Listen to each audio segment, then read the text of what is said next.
Kale mbalamusizaako mwena abalungi amanya neddoboozi nze Best Harriet amazaale Narima ndi mukyala muyimbi nga mala nyimbira South Africa nga ate na wano nzija nenkola ki nenyimba naye tulemereddwa olw'embeera eriyo nti tebayagala bantu abatali bansi eyo era bwe bakulabirako kati bakukuba emiggo nekisinga okutuluma kati nti ebintu byaffe babitutte bagula amayumba ne bayingiramu bannange bali abantu si bantu kati mwena mbakubiriza abaagala ogende South Africa ekyo mukite n'abaliyo nsaba mwenna muveeyo kubanga ekiri ekintu kyegattiddwa kigenda kubeera kwawula mawanga ku mawanga kubanga waliwo eggwanga erimu etayagala banne baalyo bwebito amanya Moses Kibombo Sentongo nga nze president wa General wa COUSA, the Confederation of Ugandans in Southern Africa, ekibiina ekikulembera bannayuganda mu mawanga omukaaga ageetoolodde South Africa. Ntwala okusaba kuno nja kusooka okwebaza His Excellency the President of Uganda, General Yoweri Kaguta Museveni, olw'okuba nti yasalawo okukomyawo bannayuganda abali mu buzibu nga tebasasudde nga gavumenti yebasasulidde. Era ntwala omukisa guno okwebaza Ministry of Foreign Affairs, Minister Kasolo, for the job you've done, okulaba nga otuyambako okuleeta bannayuganda bano. Ntwala okwebaza okwenjawulo eri CDF ne group ye n'omwami oba Kano gwe yatusindikira Kano Frank Mulema okubanga atuyambyeko okonductinga process eno. Naye kati ntwala okusaba kuno eri President, CDF ne Ministry of Foreign Affairs ntukyalina bannayuganda bangi abali trapped abeegala obuyambi bwa gavumenti nga ate centers tuzigaddewo olw'ensonga nti numbers zetwali tuwadde gavumenti ezasuseemu. Tusaba gavumenti olwaleero tukakasa nti gavumenti erina obusobozi era esobola era erumirirwa munnayuganda okusobola okuyamba bannayuganda abalala abali trapped. Bannayuganda bangi bali mu maziga olw'ebintu byabwe bibooneddwa, amaduuka gaabwe agaddibiddwa, ebintu byabwe bibaleseddwa, ng'era bwe mbalaba wano tewali gw'olaba azze na bintu bya mu nju. Basobodde okuvaayo azze n'ekinene ennyo, azze n'ensawo 2 eziri mu 46. Sirowooza nti waliyo munnayuganda yenna abadde aliving e South Africa nga ebintu by'alina mu bulamu bye zezo ensawo 2 z'olaba azze nazo. Waliwo abajjidde ku nnyonyi eyo nga tekuli na ngoye zagenda kuddamu kwambala ng'atuuse wano. Ate ntwala omukisa guno okwebaza gavumenti nti reception gye bawadde bannayuganda nga batuuse wano nnungi nnyo. Abo abaatuuka njogeraganya nabo era ngenda balabako olwaleero nti bali mu ssanyu olwa gavumenti engeri gye bahandolinzeemu. Process eno ey'okubatwala ne bamala okubaddaabulula, okubazimba obwongo, okugezaako okulaba nga bakomawo mu society nga ekintu kiri kibavuddemu, waliwo okutya okubaddewo, waliwo embeera gye bayiseemu abantu be mulaba wano ebasuuzizaawo ebintu byabwe. Abamu babookereza ebintu byabwe mu mayumba ne badduka buddusi ne bajja mu centers. So nkubira gavumenti omulanga tukyalina embeera eyo nnene nnyo e South Africa ng'abakulembeze, tusaba eyongere ekkirize kubanga tukakasa gavumenti eno erina obusobozi obusobola okuyamba bannayuganda oba bannansi ate nga si gwe mulundi ogusoose. Gavumenti etuyambe eyongereyo at least omwezi gumu okulaba nga bannayuganda bano baggwayo bonna nga tubamalayo abaagala okukomawo wano. Tulina bannayuganda balina bizinesi zaabwe era abakyaliyo tulina bannayuganda abalina emirimu gye bakola ng'ebiboogerako babirina bali ready and legitimate in the country abakyaliyo era tusaba gavumenti nakyo tuyambemu President Yoweri Kaguta Museveni ayogere ne President munne okusobola okutereeza n'okusekiwalinga ebintu by'abantu okukuuma bye bayina.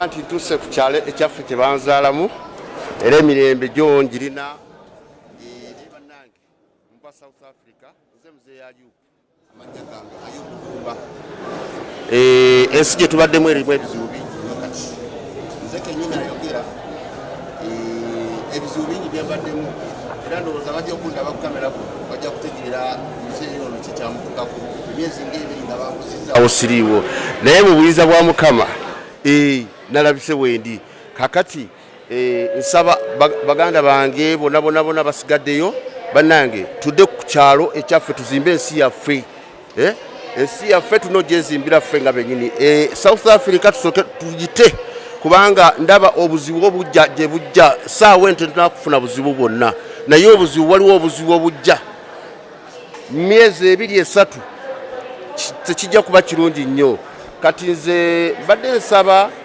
nti bona baganda bange abasigaddeyo nga tebaagala kujja olaba nze emyaka zemazeeyo nkaddiye kati nakomyewo ku kyalo kyaffe n'emirembe ngiwulira ndi ku kisaayo wano emirembe ngirina mingi nnyo bannange mudde ku kyalo ewaffe Uganda ensi yaterera nnungi nnyo tena buzibu bwonna tuzimbe ensi yaffe n'abaana baffe so olunaku olwasooka yali Friday twafuna 273 betwayaniriza olwo olunaku then akawungezi olunaku lwa jjo ne wajjayo abalala 32 then leero tufunye 255 so oyinza kugatagattamu awo nolaba bali bameka naye nga nenkya tusuubirayo abalala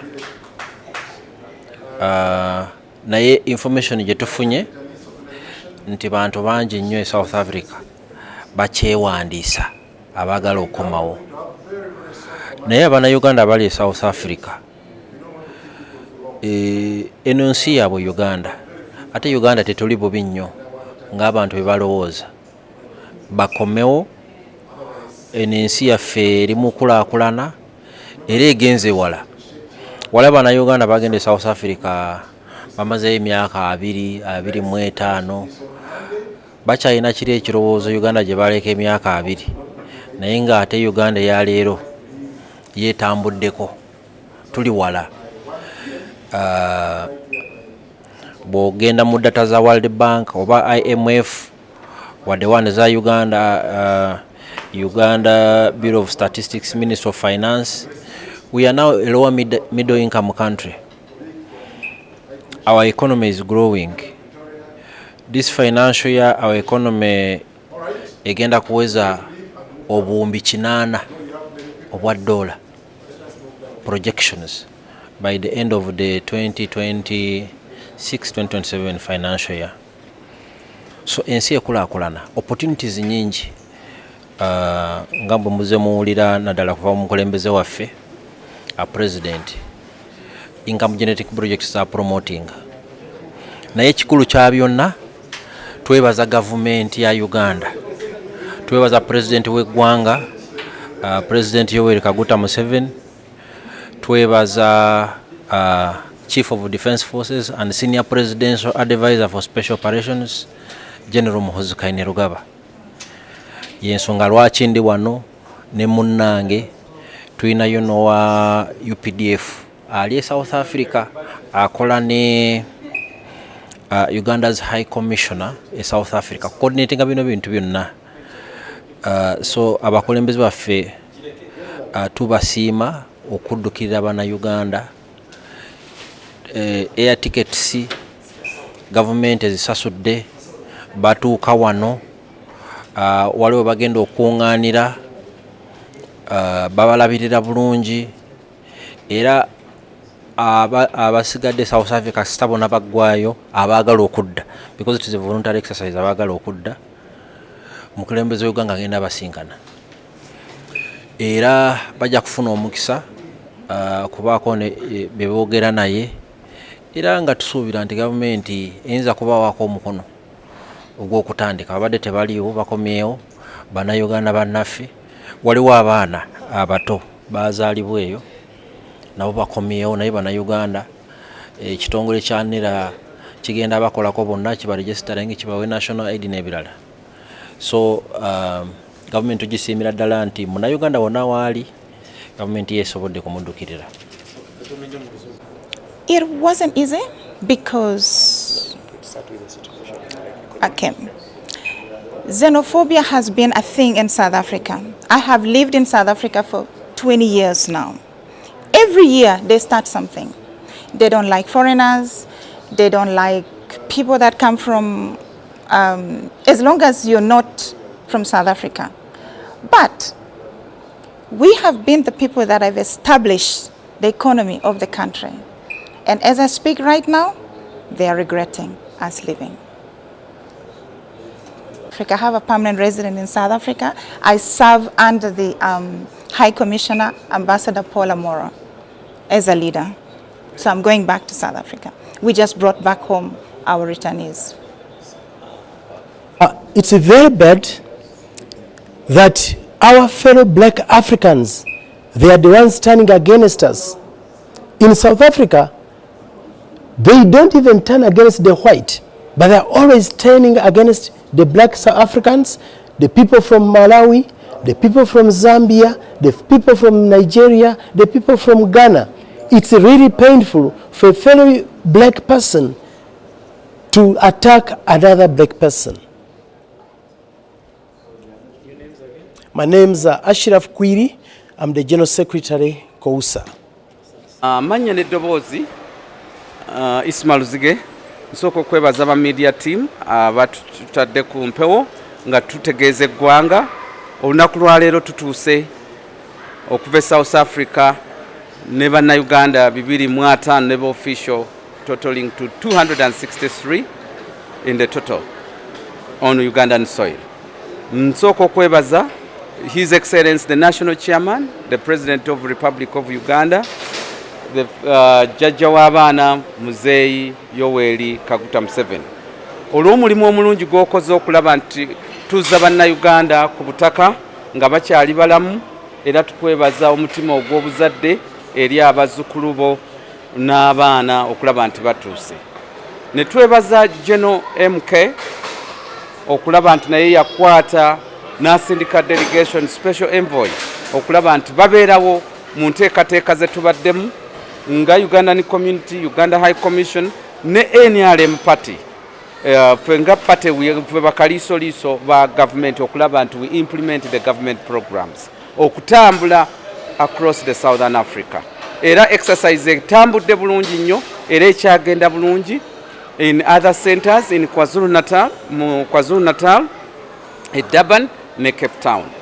Naye nkubiriza bannayuganda abasigadde nti mweteeketeeke olw'embeera eri mu South Africa si nnungi.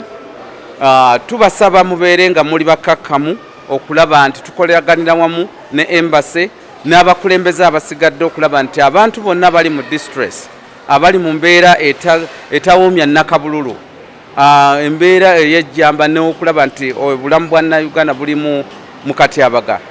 Muzeeyi yasazeewo mukomewo era tukyakola enteekateeka okulaba nti mudda ku butaka. Era nkubiriza n'abali wano betuzze nabo nti Muzeeyi nga bwe yategeezezza muli bagenyi ba President ne General MK okulaba nti enteekateeka egenda kuba etambula bulungi, counseling okuva ekyankwanzi n'okulaba nti mudda mu nteekoteeka okulaba nti muba ng'abantu okuva mu mbeera ebadde teri nnungi. N'olw'ebigambo ebyo mbeebaziza.